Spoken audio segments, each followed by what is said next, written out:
आज के नए प्रोमो में ये रिश्ता क्या कहलाता है कि कहानी एक बार फिर भावनाओं, उलझनों और रिश्तों की गहराई को छूती नजर आ रही है। 10 फरवरी 2026 के इस प्रोमो में दिखाया गया है कि घर के माहौल में अचानक तनाव बढ़ जाता है और हर किरदार किसी न किसी अंदरूनी संघर्ष से जूझता हुआ दिखाई देता है। अभिरा के चेहरे पर चिंता साफ झलकती है, जबकि वह खुद को मजबूत दिखाने की कोशिश कर रही है, लेकिन उसकी आंखें उसके दिल का हाल बयां कर देती हैं। अरमान के मन में भी कई सवाल चल रहे हैं। वह एक तरफ अपने परिवार की जिम्मेदारियों को निभाना चाहता है और दूसरी तरफ अपने जज्बातों से लड़ता हुआ नजर आता है।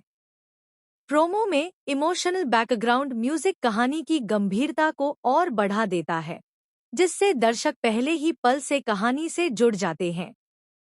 वहीं महिरा का किरदार भी इस प्रोमो में अहम मोड़ पर दिखाई देता है, जहां उसकी कही हुई बातें किसी को चोट पहुंचाती हैं, तो किसी के दिल में पुराने जख्म फिर से हरे कर देती हैं। दादी सा और परिवार के बड़े सदस्य हालात को संभालने की कोशिश करते हैं, लेकिन हालात ऐसे बन जाते हैं कि हर कोई अपनी अपनी सोच पर अड़ा नजर आता है। प्रोमो में रिश्तों के बीच गलतफहमियां, अधूरे सच और छुपी हुई भावनाएं साफ दिखाई देती हैं, जो आने वाले एपिसोड्स में बड़े तूफान का संकेत देती हैं।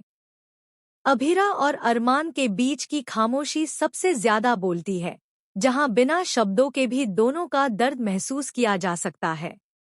कैमरे के क्लोजअप शॉट्स किरदारों की भावनाओं को और गहराई से दर्शाते हैं, जिससे दर्शकों को लगता है कि वे भी उसी घर का हिस्सा हैं। प्रोमो के आखिर में एक ऐसा सीन दिखाया जाता है जो कहानी को पूरी तरह पलट सकता है। एक फैसला जो किसी के लिए राहत तो किसी के लिए नई मुश्किलें लेकर आने वाला है। यह नया प्रोमो साफ संकेत देता है कि आने वाले दिनों में कहानी में बड़े ट्विस्ट और इमोशनल ड्रामा देखने को मिलेगा। परिवार, प्यार, भरोसा और त्याग के बीच फंसी इस कहानी में हर किरदार अपनी सच्चाई के साथ सामने आने वाला है। 10 फरवरी 2026 का यह प्रोमो दर्शकों की उत्सुकता को और बढ़ा देता है और यह सवाल छोड़ जाता है कि क्या रिश्तों में आई दरारें भर पाएंगी या फिर हालात और बिगड़ेंगे, जिसका जवाब आने वाले एपिसोड्स में ही मिलेगा।